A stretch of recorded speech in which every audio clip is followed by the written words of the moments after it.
I remember the way the wind howled that morning. It wasn't the kind of cold that stings. It was the kind that wraps around your bones and stays there. I opened my front door to find him there. A baby. My sister's child.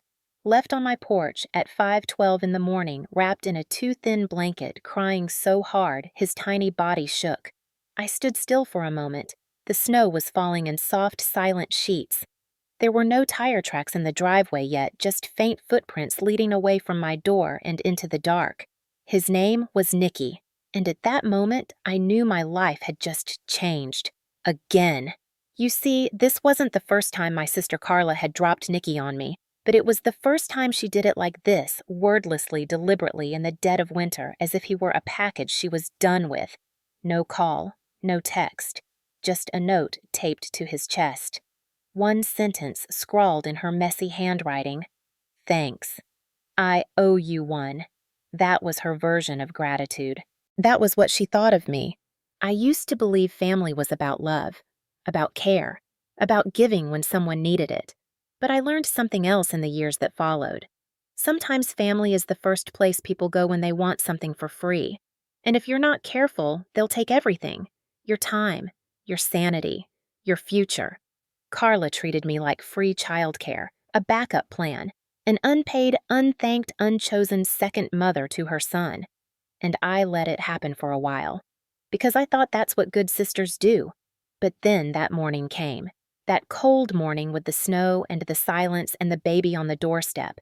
And that's when I realized free can be the most expensive thing you ever give someone. So I decided to show her what free really costs. My name is Joanne. I'm 41 years old. I work as a librarian in a small town in the Midwest, and for most of my life I've kept to myself. I live in a 2-bedroom house I inherited from my parents after they passed. It's quiet, safe, predictable. I have 2 cats, a garden that refuses to grow tomatoes, and a coffee mug collection that's a little embarrassing. And until a few years ago, I thought that was enough. My sister Carla, on the other hand, has always been the opposite of me. Loud, impulsive, magnetic in a way that pulled people in but rarely held them. She's 3 years older, and growing up she had a way of making everything about her. If I got a good grade, she'd get in trouble just to steal back the spotlight.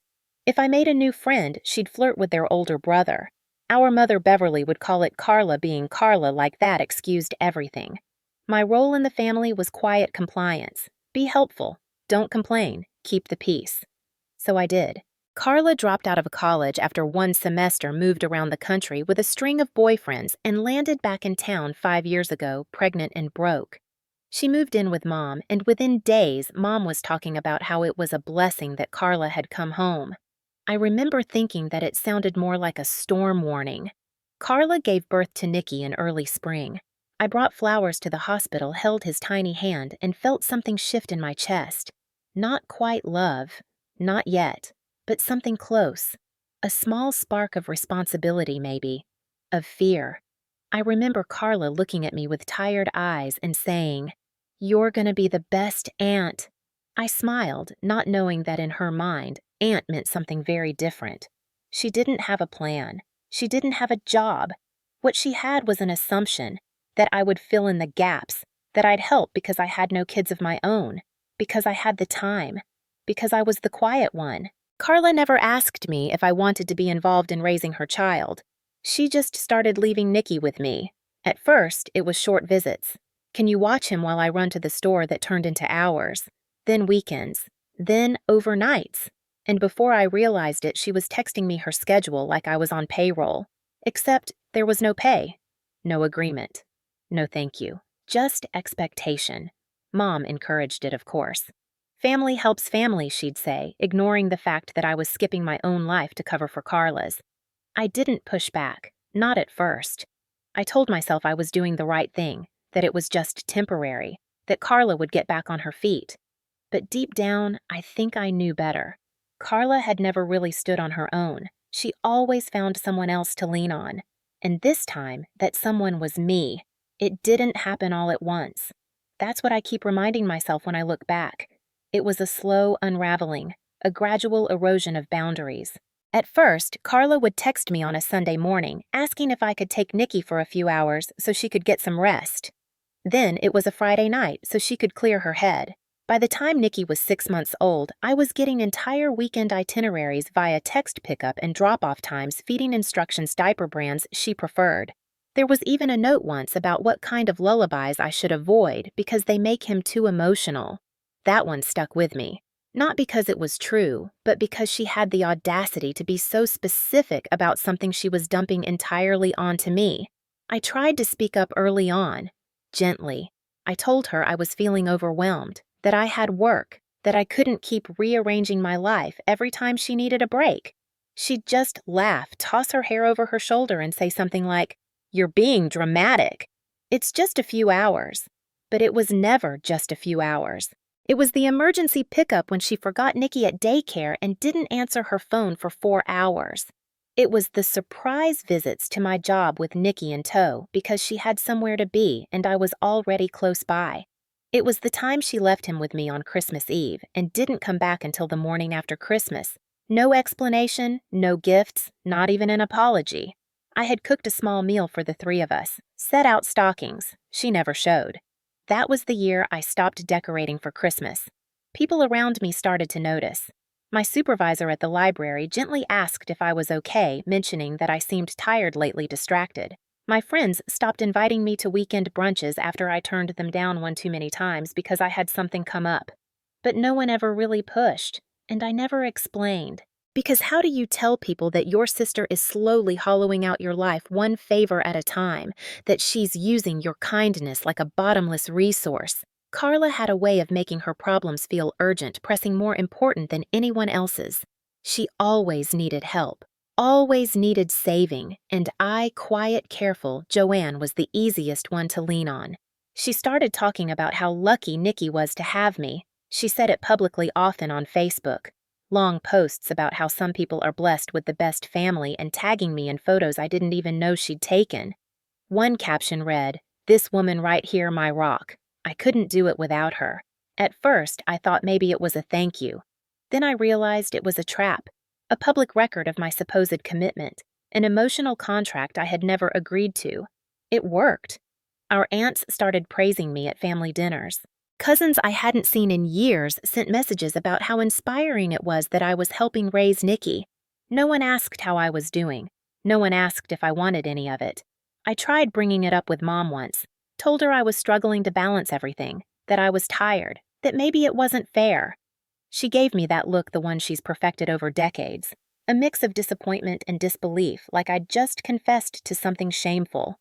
"Carla needs support," she said. "She's trying her best." I didn't say what I was thinking, that Carla wasn't trying at all. She wasn't working, wasn't in school, spent most of her time at bars or on weekend getaways with whoever she was dating that month. But I knew better than to say that out loud. In our family, silence was loyalty. Carla once showed up during a staff meeting at the library. She handed me Nikki in his carrier and whispered that she forgot she had a nail appointment. I stood there stunned while the head librarian raised an eyebrow, clearly trying to pretend it wasn't happening. I spent the rest of that day in the staff room holding a screaming baby and trying not to cry. That night, when I told Carla I needed her to start making other arrangements, she said, "You don't get it. I'm drowning, and you're over here complaining about your little job." That's when I realized something important. Carla didn't see me as a person. She saw me as a service, a resource, a sister-shaped solution to all her chaos. And no one, especially not Mom, was going to tell her otherwise. The day things truly began to unravel was the same day I said no, not with anger, not with cruelty. Just a simple, quiet no. Carla had called during dinner, something she did often, always around the time she knew I'd be home and too polite to ignore her. She told me she needed me to keep Nikki for a week. Not a night, not a weekend, a full week. "I'm going to Miami," she said, like it was the most natural thing in the world. I asked if it was for work. She laughed. "No, silly. Me and Brian just need a reset. Sunsand, you know the vibe?" I didn't know the vibe. I hadn't been on vacation in almost 8 years. I was finally planning a trip myself, 5 days in Maine. Nothing fancy, just fresh air and the ocean and time away from all of it. I'd already booked the cabin, already started packing in my mind. "I can't," I said quietly, cutting her off mid-sentence. "I'm going away too." There was silence on the line, heavy and unfamiliar. Then came the sarcasm. Wow, must be nice. Guess you forgot how much I've been going through. And then the guilt. I really thought I could count on you. I'm just so exhausted, Joe. I don't know how much more I can take. I didn't respond.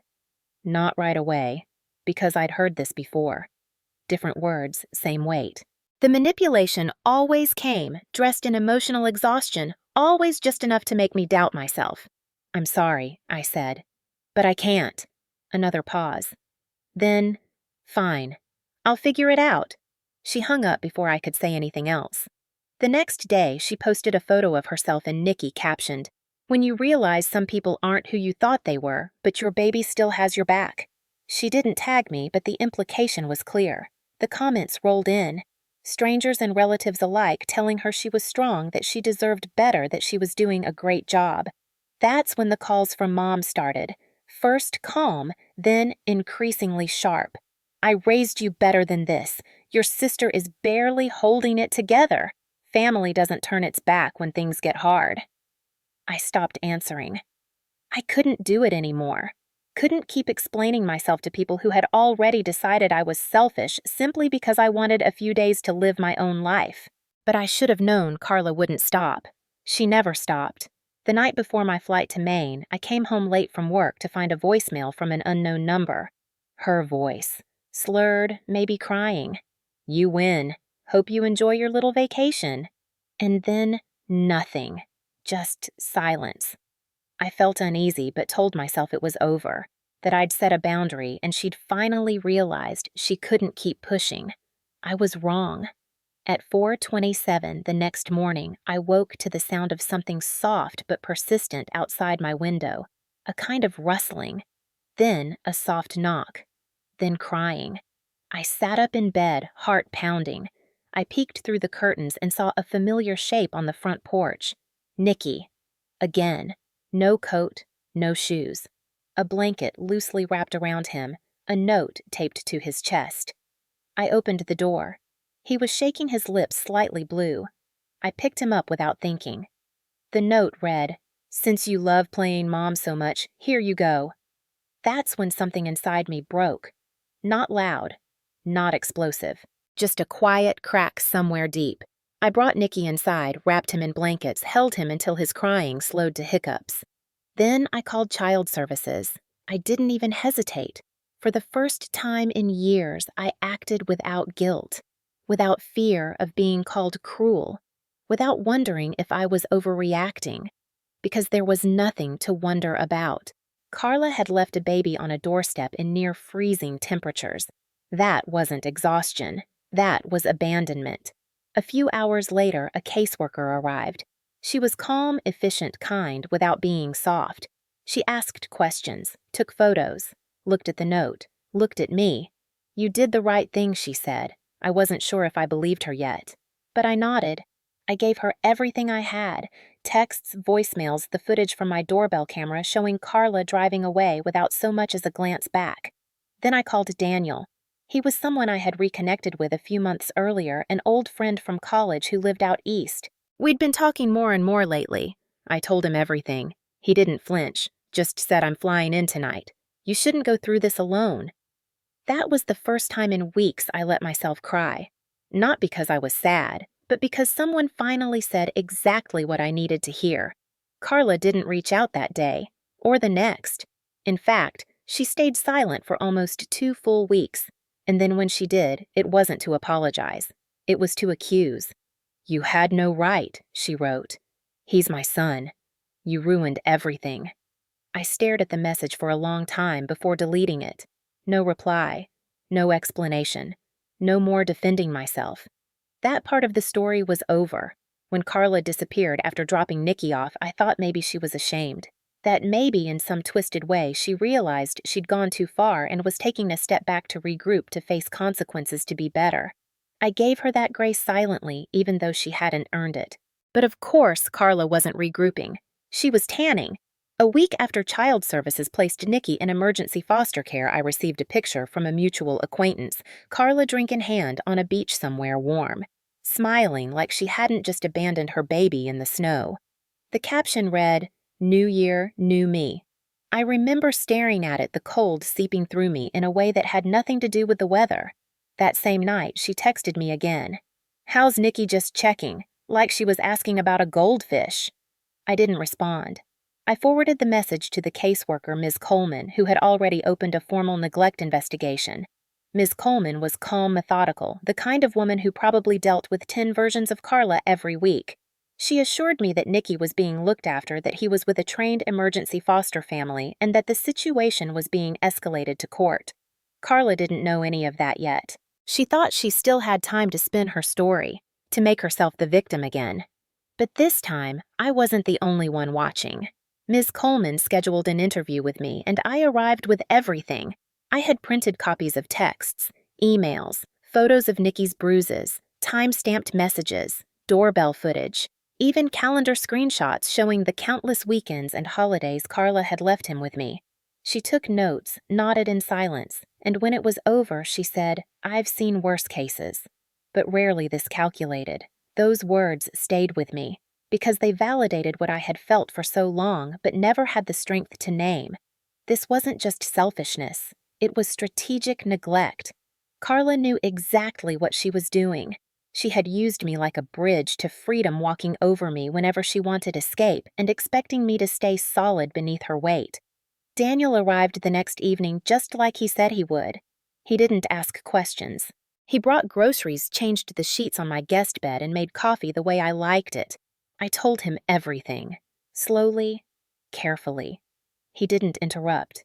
When I finished, he said, "Then we fight this. And we do it the right way." It was the first time in a long time that someone said we. Not just me alone trying to hold the world together. We spent the next week gathering more documentation. Daniel created folders labeled everything, printed timelines. He even built a spreadsheet with color-coded incidents. He was calm, efficient, and angry in a quiet, focused way. The kind of anger that doesn't burn, it sharpens. Meanwhile, the silence from Carla ended abruptly. She came back from her vacation 2 weeks later, tan, wearing new clothes, and acting like nothing had happened. She showed up at my door demanding to see her son. When I told her CPS had him, her face twisted in confusion, then fury. "You called them?" she asked, voice rising. "You actually went behind my back." I didn't answer. I just opened my laptop, pulled up the doorbell footage, and hit play. Her jaw clenched when she saw herself on the screen, leaving her child without knocking, without checking if I was even home. I could see her calculating how much she could lie, how much she could twist, how much damage she could undo. But there was no undoing it. Not this time. She stormed out after calling me every name she could think of, and I knew then that this wasn't over, that she'd come at me harder. And she did. Over the next few days, my phone lit up with numbers I didn't recognize. Family members I hadn't spoken to in years called to tell me how disappointed they were, that I had gone too far, that Carla was just overwhelmed. One aunt left a voicemail crying, saying I had destroyed the family. Another uncle sent me a text that simply read, "Fix this. Now." I blocked them all. Then I changed my locks. A few days later, I noticed scratches on the front door. Tiny grooves around the keyhole, the kind that don't happen accidentally. My landlord, a retired mechanic named Frank, came by and confirmed it. "Looks like someone tried picking it," he said, shaking his head. I installed a second lock that night and ordered a new camera system. Daniel helped me set it up. We were watching the footage feed together when we saw her. Carla, pacing outside the building at 2 in the morning, wearing a hoodie, looking up at my window back and forth again and again. She stayed there for nearly an hour, doing nothing, just watching. I sent the footage to Ms. Coleman, who forwarded it to the police. They filed it as part of the ongoing case, but unless she broke in, they said there wasn't much they could do. That night I didn't sleep, not because I was afraid, but because I was tired. Tired in a way that lived in my bones, of always being the one who absorbed everyone's damage, of being told to stay quiet, stay loyal, stay helpful. A few days later, Ms. Coleman called. Her voice was neutral, but I could hear the shift. "Carla failed her substance test," she said. "We're moving for emergency placement." I closed my eyes and let the words settle. It made sense. The mood swings, the paranoia. the wild accusations. Carla had been using, likely for longer than any of us had realized. The emergency foster placement was ending, and Nicky needed somewhere to go. Ms. Coleman asked if I'd consider taking him temporarily. My first instinct was to say no, to protect what little peace I had left. But Daniel squeezed my hand and said, "Whatever you choose, I'll support you." So I said yes. 2 days later, Nicky was back in my home, bigger now, quieter, still guarded but with eyes that recognized me. He clung to a stuffed bear and didn't say much, but he let me hold him. That night, as I sat with him on the couch, the weight of everything washed over me. The years lost, the quiet betrayals, the small cutting moments that led us here, but also this small warmth, this quiet, frightened child who despite it all had found safety, and maybe even a little peace. That's when Carla's campaign escalated. Letters started arriving, voicemails from unfamiliar numbers, packages at work, baby clothes, pictures of Nicky, notes that said things like, "He misses his real mom and blood is thicker." HR at the library had to step in. They assigned security to walk me to my car. One day, I found a note slid under my apartment door. No envelope, just one sentence in Carla's handwriting. "You can't keep him from me forever." I sent it all to the police, to my lawyer, to Ms. Coleman. We filed for a restraining order, then another. The court hearings came quickly. Carla arrived with a new lawyer, tried to paint herself as the victim, claimed I had stolen her child out of jealousy, said I'd always wanted what she had, but the evidence was overwhelming. The judge didn't buy a word of it. Full restraining orders were granted. Carla had to stay 500 feet away from me, my home, and my workplace. Her parental rights were suspended pending completion of rehab parenting classes and 6 months of clean tests. As she left the courtroom, she turned and screamed at me. "This isn't over. You'll regret this, Joe. You always needed me, but I didn't flinch. I just watched her walk out." Her voice echoing down the hallway like a ghost from a life I was no longer part of. And for the first time in a long time, I felt free. Not entirely, not yet, but close enough to know what freedom might feel like. The days that followed were not quiet, at least not in the way I'd hoped. Carla didn't disappear after the court ruling. She just changed tactics. She began using other people to do what she no longer could.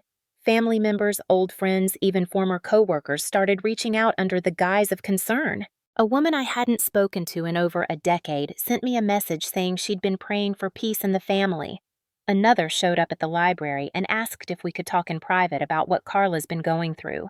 It was all scripted, all orchestrated. Each message carried the same underlying message: I was the one tearing the family apart. Not the sister who abandoned her child, not the mother who enabled it. Me, the one who finally said no. I didn't argue. I didn't respond. I documented every message, every interaction, every letter left on my doorstep. Daniel helped me sort them into folders. He gave each one a title: Family Outreach, Indirect Contact, Potential Proxy Harassment. It would have been funny if it wasn't so exhausting. Ms. Coleman told me we were building a solid case for extended protection. She warned me that it would take time, that people like Carla don't just stop. They escalate, and she was right. One evening, after a long day at the library, I came home and found my apartment door ajar. Nothing stolen, nothing broken, but everything off. The curtains were slightly pulled, even though I always left them open. A photo frame was turned face down. My tea mugs had been rearranged. It was subtle, intentional, designed to feel like a whisper in the dark, like someone reminding me they could still get in. The police took a report. Frank, my landlord, replaced the lock again, but there was no proof, just suspicion. I installed more cameras. I stopped sleeping through the night. I drank coffee at midnight. I kept the TV on even when I wasn't watching. At work, I began keeping a change of clothes in a drawer just in case I had to leave home in a hurry. One morning, a delivery arrived addressed to me with no return name. Inside was a onesie I'd bought for Nicky months earlier, still with the tag. Tucked inside was a note that read, "He cries for you. Hope you're happy." That was the moment something inside me hardened. Not out of fear, but out of necessity. I stopped asking myself why Carla did what she did. I stopped trying to make sense of the logic behind her chaos. I accepted it as a storm that couldn't be reasoned with, only outlasted, and so I went quiet, focused, cold even. I let the lawyers talk. I let the judges decide. I saved my energy for Nikki, for Daniel, for the life I was slowly building around the damage. Carla violated the restraining order twice more.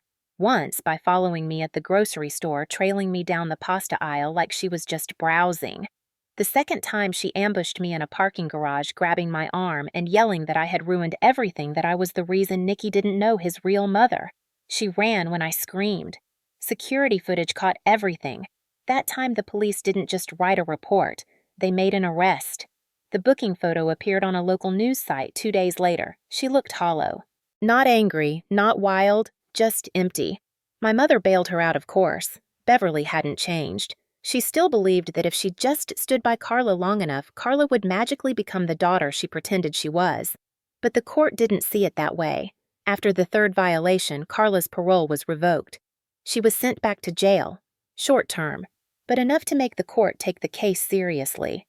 My attorney, a woman named Rachel with calm eyes and steel in her voice, filed for extended protective orders. She brought everything to court: photos, footage, letters, voicemail transcripts, timelines.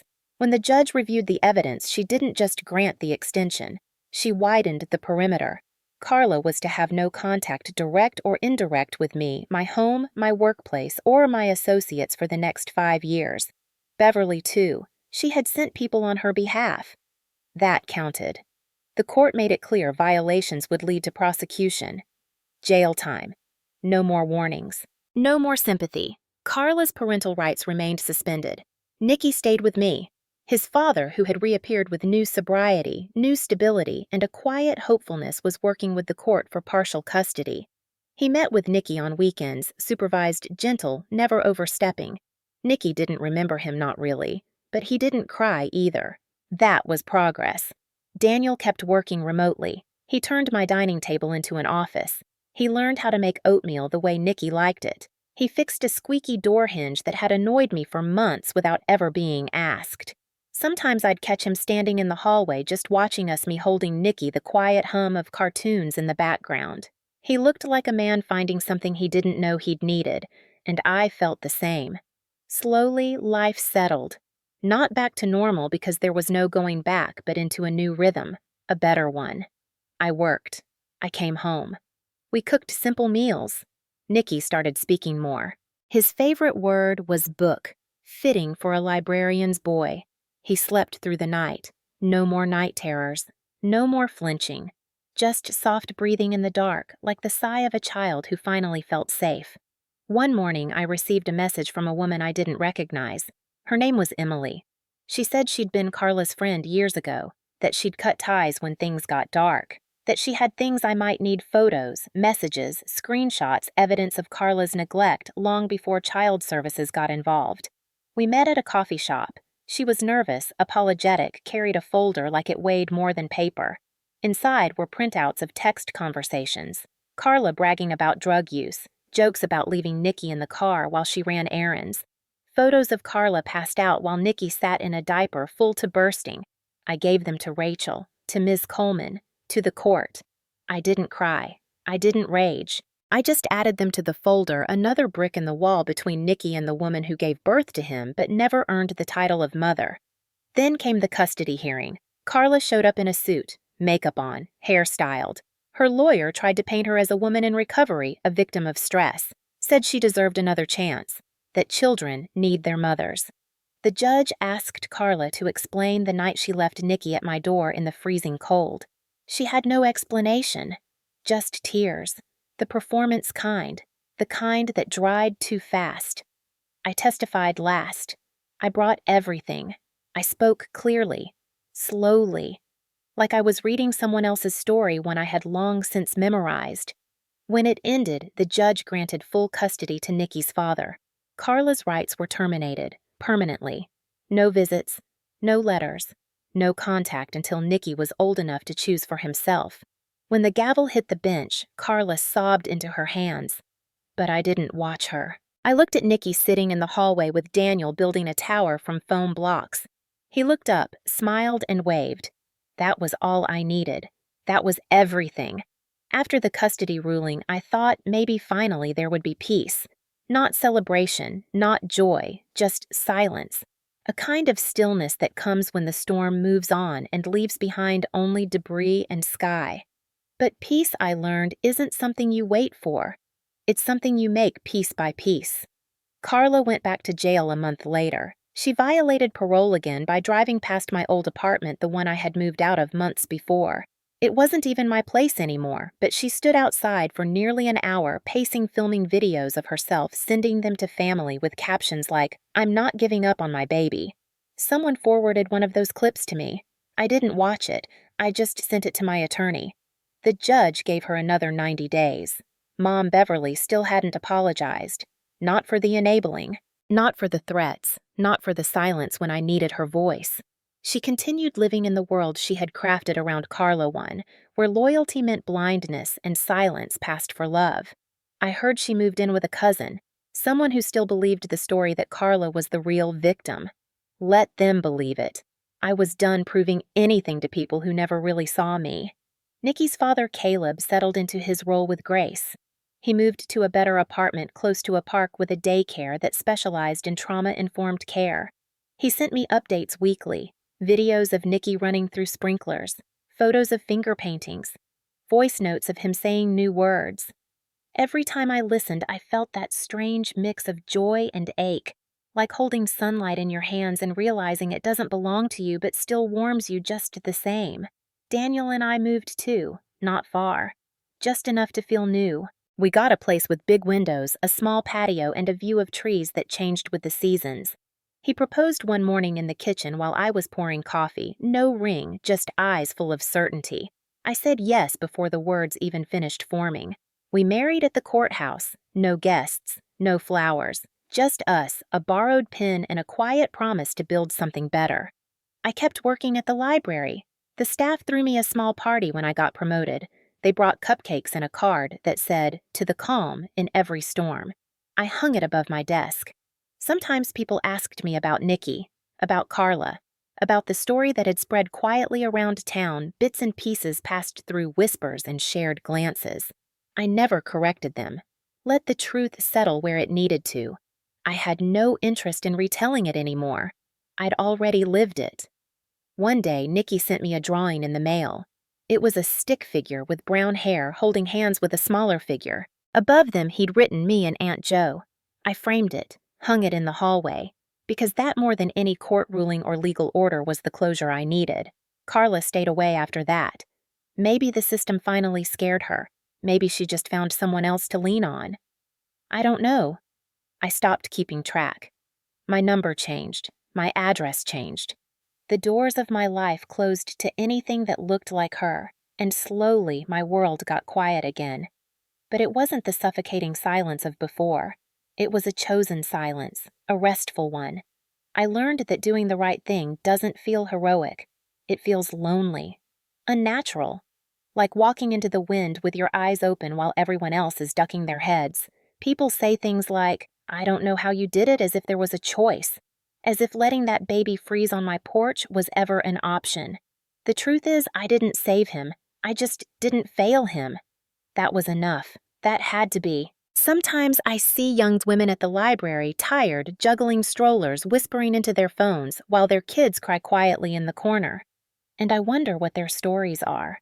I wonder what they carry. And I wonder if anyone is watching them slip slowly the way Carla did. I can't save everyone. I know that now. But I can hold a door open, offer a kind word, hand them a book about strength they didn't know they had. Maybe that's all any of us can do. Nikki started kindergarten this year. Caleb sent me a photo of him in a too big backpack, grinning with a missing front tooth. I stared at it for a long time. Not because I missed him, although I did, but because that smile meant something. It meant we didn't just survive. We healed, in our own ways, at our own pace. One breath, one page, one morning at a time. So yes, my sister treated me like free childcare. She expected me to give everything without question, and for a long time I did. But in the end, I gave her something she never expected. I gave her a lesson. That free isn't free, that love has limits. and that sometimes the quietest people carry the sharpest truth. Not to hurt, not to punish, but to protect what's worth keeping. And I'd do it all again if it meant saving that boy. Because sometimes family is chosen, and sometimes the most loving thing you can do is walk away.